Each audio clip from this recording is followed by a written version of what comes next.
जी अस्सलाम वालेकुम रहमतुल्लाह। यार आज की वीडियो बोस्निया वर्क परमिट के बारे में। बोस्निया वर्क परमिट की A to Z आपको सारी मालूमात इस वीडियो के अंदर बताऊंगा। कौन कौन से डॉक्यूमेंट्स रिक्वायरमेंट है और मार्केट में रेट क्या चल रहा है और बोस्निया वर्क परमिट को टाइम कितना लग रहा है और बोस्निया एम्बेसी में इंटरव्यू क्या अपडेट है और वीज़ा रेशू कितना है, ये सारा कुछ इस वीडियो के अंदर बताऊंगा। और बताने से पहले मैं आपको एक और बात बताना चाहता हूं कि आज मैं मस्जिद में गया।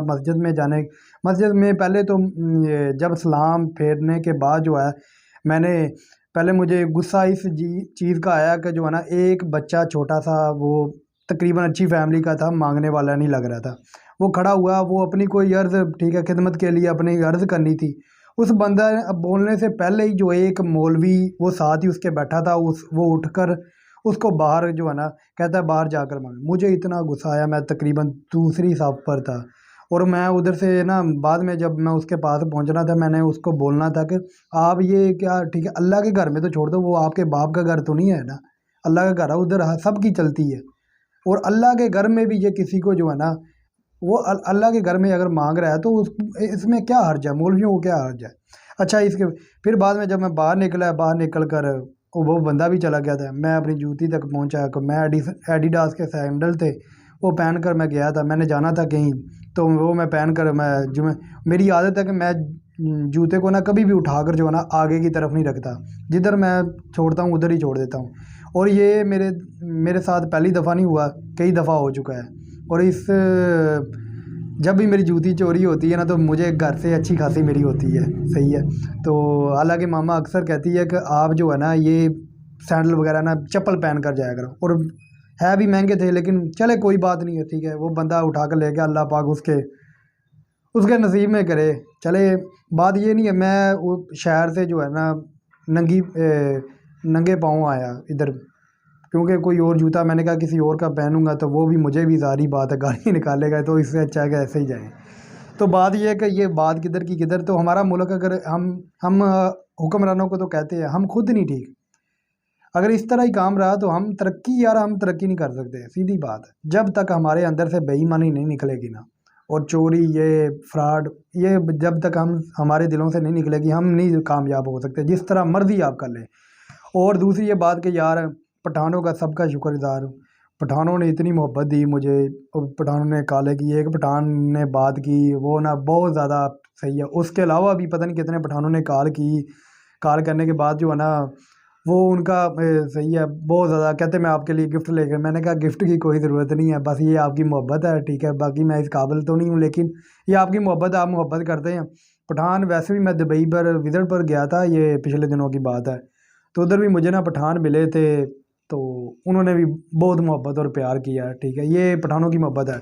और बात ये है कि ये सिर्फ आप लोगों के साथ, यार किसी को अगर इसके जो इतना टाइम आपका वेस्ट किया, इसके लिए माजरे। ये सर सिर्फ आपको बताना चाहता था कि इस तरह हो रहा है यार, हमें अपने आप को ना बदलना होगा कि यार कम से कम मस्जिद में तो छोड़ दें।